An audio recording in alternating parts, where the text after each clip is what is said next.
Hi, I'm Sam, and today I'm driving a Bentley Continental GT W12. So let's have a little look around the car and then we'll go for a drive. This is the W12 6-litre twin turbocharged W12 630, I think it's 626 horsepower. This is the big daddy of the Continental GT. This particular one is in this lovely kind of maroony colour, which is called cricket ball. Let's have a little look around, have a little poke in the rear. Here we have the boot, significantly larger than the convertible that I've been in previously, and for me this is the right size. A Bentley Continental, to me personally, needs to have this size boot because you want to be chucking all your luggage in, and you can get some pretty big size luggage in there. 358 litres. It's not ginormous, but pretty big enough for all your weekend stuff, definitely. Let's have a little walk around. Spec wise, this car has the Mulliner package, which includes these wheels and a bunch of stuff inside. It also has a few of the other packs, so when I'm in the car I'll talk you through some of them. But let's have a little look inside into the really quite lovely interior. I think this is probably my favourite interior of any car at the moment. It's just so nice. Get out of the car and walk around the front.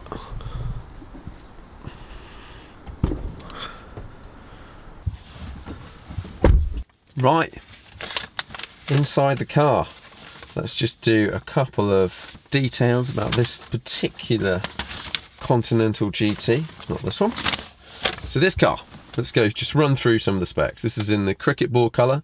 It's quite cool, with black lines, so that's the black wheels and 5-spoke, etc, stuff like that. The interior, this bit here, is in beluga leather with center console fascias in dark fiddleback eucalyptus veneer. What a name. But this is a really tasteful interior, I would say. Sort of like really dark wooden veneer with these sort of cricket ball finish, I guess. Cricket ball leather colour, kind of like a maroony type colour. It's very nice. This stitching here, stitching on the seats. This, I remember, if you put the heated seat on, this also heats up, gets your arm warm. But let's just quickly do the price and stuff like that. This car, £163,100. Mulliner driving spec, £12,500. Touring spec, £6,200. Front seat comfort, £4,000. Panoramic glass, which is lovely, £4,005. B&O Bentley audio system, £5,000. Bentley rotating display, which should be that's got to be a standard option, it should be, but that's £4,770. I think you've just got to include that into the price. Black line specifications, that's all the black bits, and mood lighting, £3,000 and £1,500. Now, what are all of these things?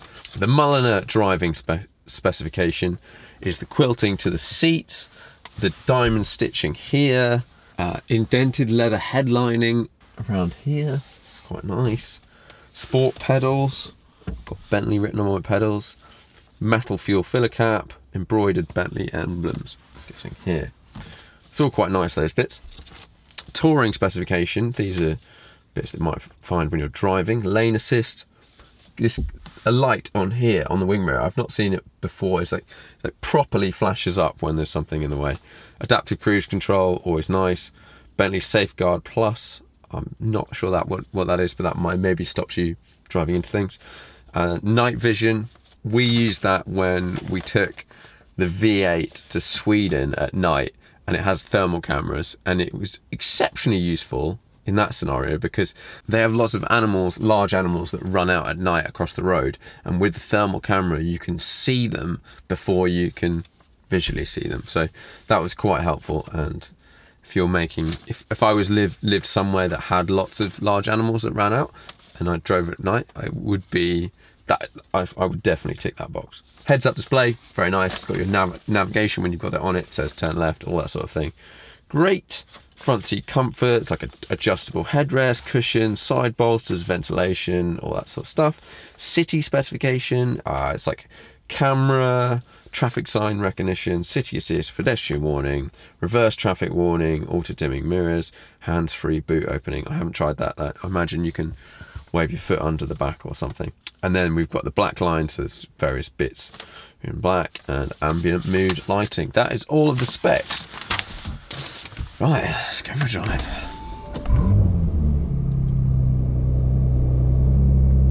What's this car like around town? Well, it's really nice. I think previously I've sort of looked at the Bentley Continental and gone, this is a kind of meant to be a sports car, and with like a GT sports car, and I've sort of seen the sporty side of it and looked at it and gone, maybe it's a bit heavy to fully excel as a sports car. But the reality is this car is designed for wafting around, and it does wafting amazingly. Now it's also got absolutely tons of shove, so you can get a hustle on, and it does that. We'll look at that when I get to that scenario. But this scenario, around town, air suspension, the thing that shocked me when I first got in one, and I forgot about until I got in this one, is what level you ride at on the road. You're quite high, just in terms of, like, I'm following next to a Mini, for example, and the Mini's like down there somewhere. So you're slightly taller than most cars, which seems odd. I think when you look at the car from the side, you feel like it's a really low sports car, but it's actually slightly, seating position, everything, and I'm all the way down, is slightly higher up, which is something that's just a bit different. I hadn't noticed that. The interior is lovely. It's got all of these, like, these little push-pull organ style toggles for your air. Everything is, yeah, it's nice in here, and I love the spinning interior dash, so you can turn it so that you've got the clock and a thermostat and stuff like that. Just the way to hide this display, because displays start to look naff very quickly. This one not yet, but 10 years time maybe you could just spin it around and you not have to look at that display, which I think is a real plus. You notice straight away how isolated you are from the outside. It's one of those cars you get in and it's just quiet in comparison to everything else. You don't think about the rest of the environment. You just kind of put your music on, put your massage seat on, and then you kind of forget about everything else, and it does that amazingly well, whilst also fulfilling, looking like a sports car and stuff like that, rather than your Rolls Royce or something like that. Around town, I really like it. An odd thing, but the gearbox and the way the engine delivers and power and stuff like that, it's quite easy to maneuver at very low speeds. Sometimes cars are jerky and sometimes you can't, they just kind of do that, whereas I've got like a slight incline up onto my drive, and reversing up it's super smooth, which I was actually quite impressed with. Right, I'm gonna get on the motorway and then crack on.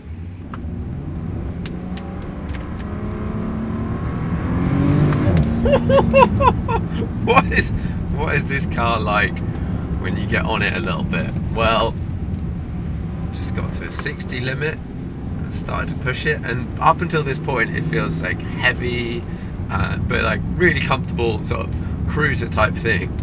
But then, and I remember this from driving the V8, I'm in the Bentley mode, which is the sort of do-it-all mode, and as you start to press on, it has all of this trick stuff in the to sort of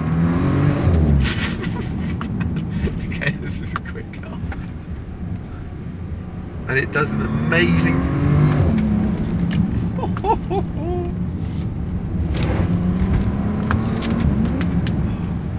okay, the gearbox, I need to almost let it do its thing, I think, because if you try and change too quickly, it's a bit hesitant on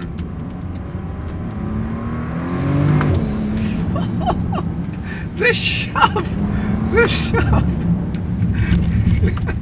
There's nothing quite like a heavy object moving really quickly as a feeling.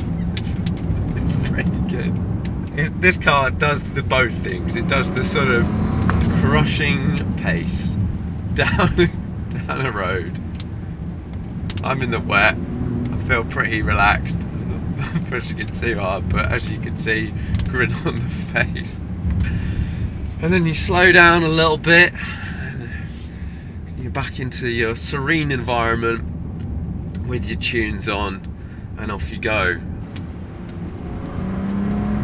It's the way this car controls its mass. Now, if it didn't have the mass, it wouldn't have to control it, but it does, and part of the mass is the size and all of this stuff we've got inside cars, and safety and massage seats and all these sorts of things. So by its very nature of what it's sort of trying to do, it is quite a heavy car. But the way it deals with that weight is impressive. It's actually really quite impressive. And it, as you can see, it's put a smile on my face. I think driving any car swiftly these days possibly might do that, but the shove, the sort of surprising shove, I would say, is very appealing. This is a good proposition. Let's just do a quick run around the bits of the car. Steering wheel, it's just like quite a normal good size. It almost feels like it's a bit small for the size of the sort of imperiousness of the car, but I mean, it's a really good size, and it's really easy to sort of move it around and whatnot. The displays, we've got a fully digital display in front of you, which is okay. I think it's very good. It switches between the nav and all that sort of stuff, but it might be quite nice to, I just like gauges every now and then, but if you spin this guy around, you've got some gauges over there, so maybe that's the price you pay for all this modern stuff going on. The seats, comfy, super supportive. On that little section there, just going a bit quicker, I'm not getting chucked around. They do a good job of that, and then you press a button on the side and you've got your massage seat going, which is lovely. It's just, there's not too much to say about this car really. It's just really, it's like a really nice car. The slightly higher riding position you get used to, and I am now used to. Other than that, the engine, what would I have? Would I have this W12 or would I have the V8? I think personally I would probably go for the V8. The car's a little bit lighter, the performance is pretty similar, and you get a bit more of a sort of like muscle car noise, whereas the W12 is a much more refined noise. Yeah, it's a good bit of kit, and it's oh, it just rides over the little bumps and imperfections so nicely.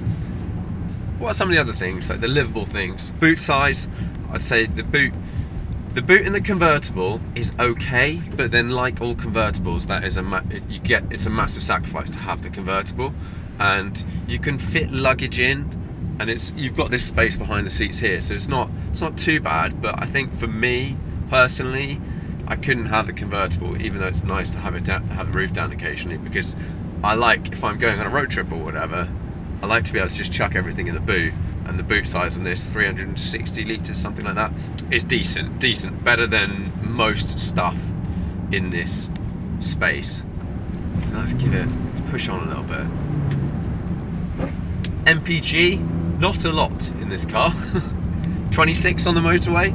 Right now it's telling me I've averaged 18, so today, bit of getting here, bit of driving, 18. I reckon without too much time you could knock that down a couple of pegs. But yeah, I think it sort of is what it is. You've got a 90 litre tank, which when I set off it told me I had a 400-mile range based on whoever had previously used it, and then that would be the guys that had dropped it off, so that's probably what you're going to get, which that's pretty good I think in a car like this. Big tank massively offsets the high fuel consumption. Okay, not for price, but just for if it's annoying you, those sorts of things. The gearbox is not the quickest thing to react.